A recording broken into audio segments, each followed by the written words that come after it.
Hello students, today I am going to talk about a lesson from your English Supplementary Reader Vistas.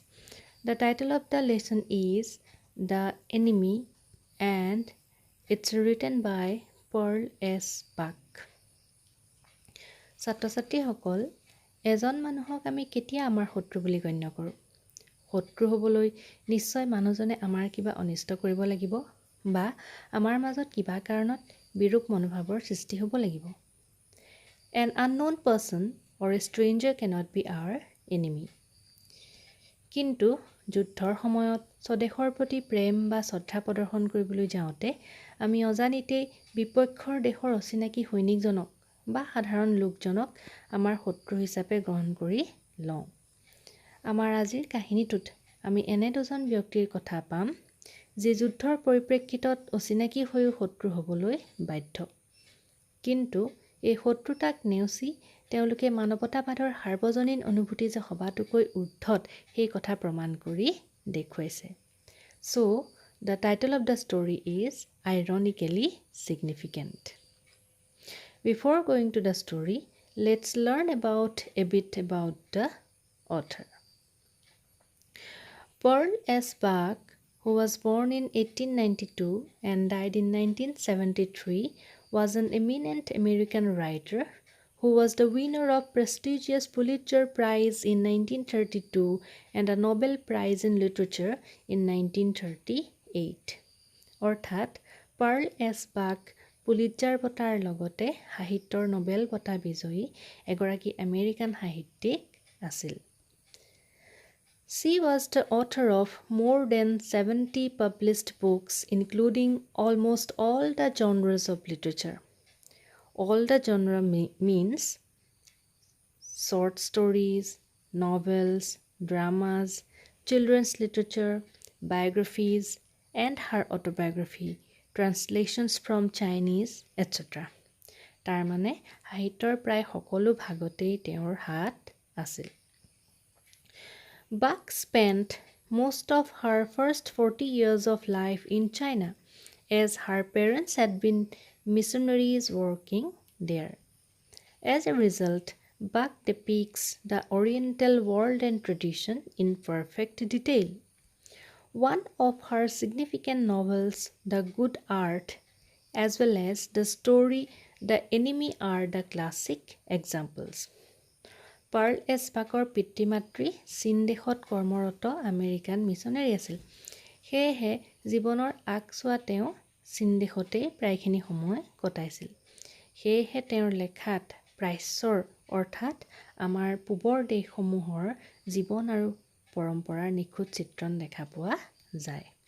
তেওঁৰ লেখত ল'বলগীয়া উপন্যাস the good আৰ্থত চীন দেশৰ আৰু আমাৰ আজিৰ যিটো ষ্টৰী দ্য এনিমিত জাপানৰ ছবি একোখন আমি দেখা পাওঁ। Now let's see the background and theme of the story.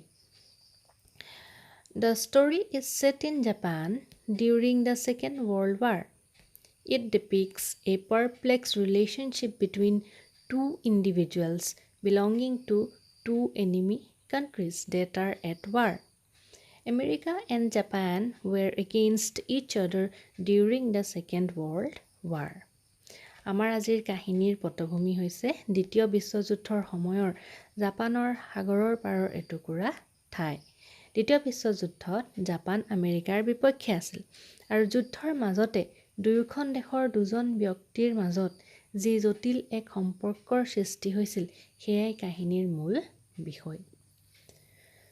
The story deals with the conflict between the humanitarian feelings of kindness, universal brotherhood, and the prejudiced idea of patriotism created by nations at war. পাঠটিত আমি দয়া, কৰুণা, সাৰ্বজনীন ভাতৃত্ববোধৰ যি মানৱীয় অনুভূতি সেইসমূহ আৰু দেশপ্ৰেম বা জাতীয়তাবাদৰ নামত প্ৰচলিত ভ্ৰান্ত ধাৰণাসমূহৰ মাজৰ এক সংঘাত দেখা পাওঁ। এফালে মানৱীয় অনুভূতিসমূহ, আনফালে দেশপ্ৰেম বা জাতীয়তাবাদ যিটো আচলতে এনেকুৱা এটা ধাৰণাৰ ওপৰত প্ৰতিষ্ঠিত যে আমি আমাৰ নিজৰ দেশক ভাল পাবলৈ হ'লে আমাৰ বেলেগ দেশক ঘিণ কৰিব লাগিব বা বেয়া পাব লাগিব, যিটো ভ্ৰান্ত এটা দেশপ্ৰেমৰ ধাৰণা। এই দুটাৰ কনফ্লিক্ট আমি দেখা পাওঁ। The story depicts the dilemma in the mind of its protagonist Dr. Sadao Hoki while imparting his duties both as a professional doctor and as a patriotic Japanese fellow. পাঠটিত ইয়াৰ মূল চৰিত্ৰ অৰ্থাৎ প্ৰটাগনিষ্ট ডক্টৰ ছাদাওৰ মানসিক অন্তৰ্দ্বন্দ্ব সুন্দৰকৈ ফুটি উঠিছে। এফালে এজন চিকিৎসক হিচাপে ৰোগীৰ জীৱন বচোৱাৰ কৰ্তব্য আৰু আনফালে এজন দেশপ্ৰেমিক হিচাপে শত্ৰুক সেনাৰ হাতত গতাই দিয়াৰ কৰ্তব্য। এই দুয়োটাৰ মাজত তেওঁ ডিলেমা অৰ্থাৎ ধুমুজাত পৰিছে। Let's have a look at some of the characters of the story. Dr. Sadao Hoki. He is the protagonist of the story, who is an expert Japanese surgeon and scientist educated in America. Dr. Sadao Hoki হৈছে এই ষ্টৰিটোৰ কেন্দ্ৰীয় চৰিত্ৰ, protagonist মানে মূল চৰিত্ৰ। তেওঁ এগৰাকী Japanese surgeon আছিল, শল্য চিকিৎসক আৰু চাইণ্টিষ্ট, যি আমেৰিকাতে শিক্ষা গ্ৰহণ কৰিছিল। Hana is the wife of Dr. Sadao, who is the true companion of him in all the ups and downs of life. জীৱনৰ সকলো ঘাত প্ৰতিঘাতত সংগ দিয়া এগৰাকী পত্নী আছিল হানা। She was the wife of Dr. Sadao.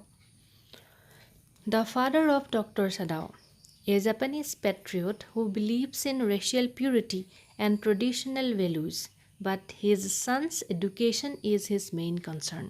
Dr. Sadao Hokiৰ পিতৃৰ চৰিত্ৰটো আমি ইয়াত পাইছোঁ। তেওঁ কাহিনীত যদিও উপস্থিত নাই, তেওঁৰ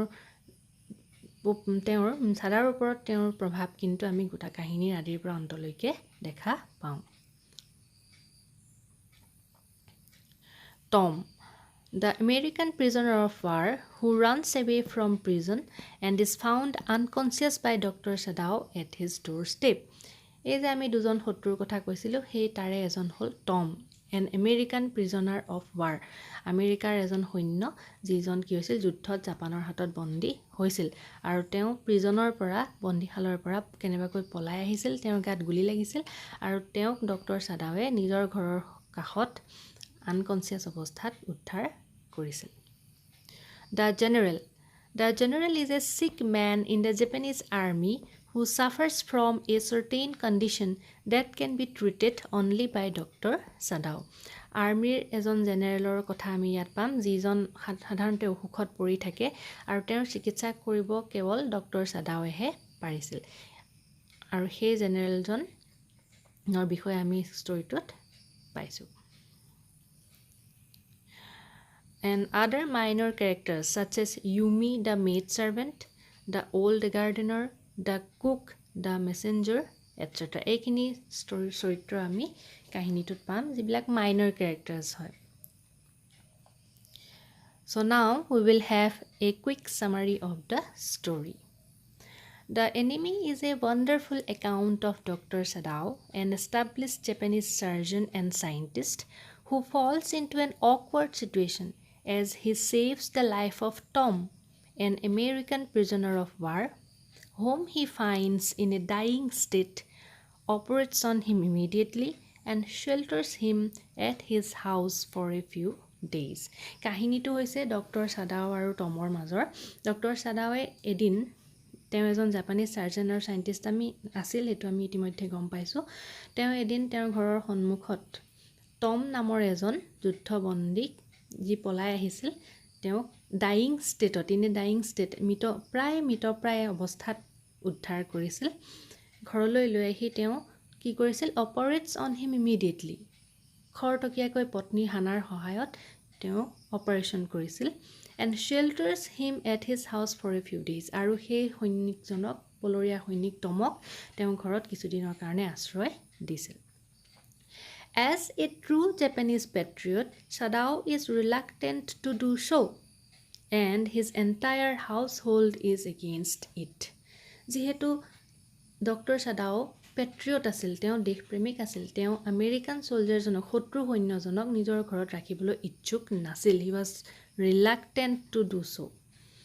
আৰু এণ্টায়াৰ হাউচ হোল্ড অৰ্থাৎ গোটেই ঘৰৰ সমস্ত মানুহখিনি যিখিনি এই যে ক'লোঁ আমি old gardener the cook the ইউমি দ্য মেইড ছাৰ্ভেণ্ট এই যিখিনি মানুহ আছিল সকলোৱে এই কথাটোৰ প্ৰতি বিৰোধী আছিল তেওঁৰ পত্নী হানাও আচলতে বিৰোধী আছিল the servants leave the house out of fear ভয়তে এই ছাৰ্ভেণ্টসকলে তেওঁৰ ঘৰ এৰি গুচি গৈছিল still he cannot resist himself to rescue the so' called enemy তথাপিও কিন্তু ডক্টৰ ছাদাৱে এই যে চ' কল্ড যিজন এনিমি একচুৱেল এনিমি নহয় চ' কল্ড এনিমি সেই এনিমি টমক সহায় নকৰাকৈ থাকিব পৰা নাছিল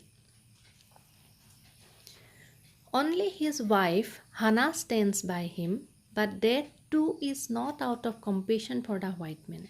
কেৱল মাত্ৰ হানায়ে ডক্টৰ ছাদাওক সংগ দিছিল তেওঁৰ সিদ্ধান্তত হানায়ে ছাপোৰ্ট দিছিল কিন্তু তাকো কি হিচাপে নহয় সেই বগা মানুহজন white man that means American ছ'লজাৰজনৰ প্ৰতি কোনো ধৰণৰ মৰম বা কম্পেশ্যন দেখুৱাই নহয় সহানুভূতি দেখুৱাই নহয় She helps Dr. Sadao as a dutiful and loving wife only. কেৱল মাত্ৰ নিজৰ স্বামীক প্ৰতি থকা দায়িত্ব পালনৰ বাবেহে হানায়ে সহায় কৰিছিল Both of them are constantly in the fear of being arrested as a traitor.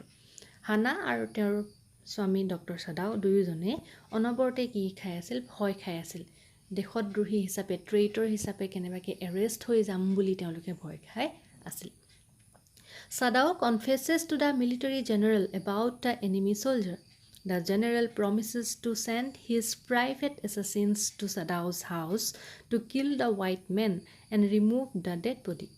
আমি যিজন জেনেৰেলৰ কথা পাইছিলোঁ যিজনৰ চিকিৎসা ডক্টৰ ছাদাৱে কৰি আছিল সেই জেনেৰেলজনৰ সন্মুখত ডক্টৰ ছাদাৱে এই কথাখিনি কনফেছ কৰে স্বীকাৰ কৰে যে মোৰ ঘৰত এনেকৈ এজন আমেৰিকান ৱাৰ প্ৰিজনাৰ আছে এই কাহিনীটো ক'লে জেনেৰেলজনে কোনো ধৰণৰ শাস্তিমূলক ব্যৱস্থা নকৰিলে instead he promise to help doctor Sadao তাৰ সলনি তেওঁ কি কৰিলে ডক্টৰ ছাদাওক ক'লে যে মোৰ ব্যক্তিগত এছাচিন মানে আততায়ী যি হত্যাকাৰী মোৰ পাৰ্চনেল এছাচিনছ কেইগৰাকীমান আছে তেওঁলোকৰ হতুৱাই মই তোমাৰ ঘৰতে কোনো গম নোপোৱাকৈ সেই ছ'লজাৰজনক হত্যা কৰাম আৰু ডেড বডিটো ৰিমুভ কৰাই পেলাম কোনো গম নাপাব Sadao spends 3 sleepless and restless nights waiting for the assassins, but they never come. সেই কথা মতে জেনেৰেলে দিয়া প্ৰমিছ মতে প্ৰতিশ্ৰুতি মতে ডক্টৰ ছাদাৱে 3 ৰাতি sleepless and restless night ৰাতি 3টা ৰাতি তেওঁ কটালে কিন্তু কোনো এছাচিনছ আচলতে হত্যা কৰিবলৈ নাহিল In the mornings, he gets disappointed. ৰাতিপুৱালে যেতিয়া দেখে যে টম তাতেই আছে কোনো অহা নাই কোনেও হত্যা কৰা নাই he gets disappointed. তেওঁ ডিসএপইণ্ট হয় তেওঁ মনতে দুখ পায় কামটো নহল বুলি but feels a tinge of relief also.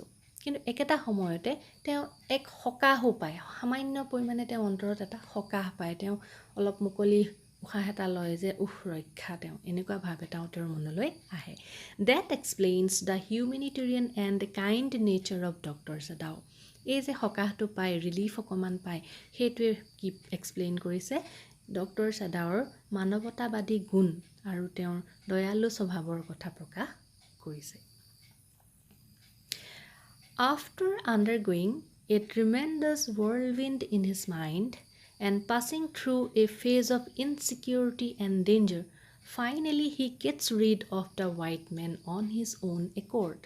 So বহুতখিনি নিজৰ মনৰ ভিতৰতে পাকঘূৰণি খাই যথেষ্ট মানসিক অন্তৰ্দ্বন্দ্বৰ মাজত থাকি আৰু ভয় আৰু অনিশ্চয়তাৰ মাজত থাকি শেষত ফাইনেলি যেতিয়া জেনেৰেলজনেও যেতিয়া তেওঁক সহায় নকৰিলে finally he gets rid of the white man on his own accord. Doctor ছাদাৱে নিজেই সেই বগা মানুহজন white man that means American man সেইজনৰ পৰা নিজকে মুক্ত কৰাৰ সিদ্ধান্ত ল'লে নিজে কিবা এটা ব্যৱস্থা কৰিলে He helps Tom escape from there by sending him to a solitary island from where he will be rescued by a Korean ship. তেওঁ এটা ব্যৱস্থা কৰিলে এখন নাৱত টমক এটা অকলশৰীয়া দ্বীপলৈ সাগৰৰ মাজৰ এটা দ্বীপলৈ পঠিয়াই দিলে কিছুমান সা সৰঞ্জামৰ সৈতে খোৱা বস্তু বা এনেকুৱা ধৰণৰ লাগতিয়াল বস্তুৰে সৈতে আৰু সেই দ্বীপটোৰ পৰাই কোনোবা নহয় কোনোবা এখন কোৰিয়ান জাহাজে টমক নিজৰ দেশলৈ লৈ যাব বুলি তেওঁ ভাবিলে আৰু সেইমতে ব্যৱস্থা কৰিলে আৰু তেওঁ গম পালে যে সেই দ্বীপটোৰ পৰা টম নিজৰ ঘৰলৈ উভতি যাবলৈ সক্ষম হ'ল with the help of the Korean ship. Dr. Sadao's humanitarian self and his professional ethics triumph in the end. আৰু এনেকৈয়ে ডক্টৰ ছাদাওৰ যিটো মানৱতাবাদী সত্তা আৰু তেওঁৰ ডক্টৰ হিচাপে নিজৰ দায়িত্ব পালনৰ এই যে প্ৰফেশ্যনেল এথিক্স যে তেওঁ মানিছিল এই দুটা বস্তুৰ কি হৈছিল শেষত এনেকৈয়ে জয় হৈছিল So here we end the story. Thank you, students.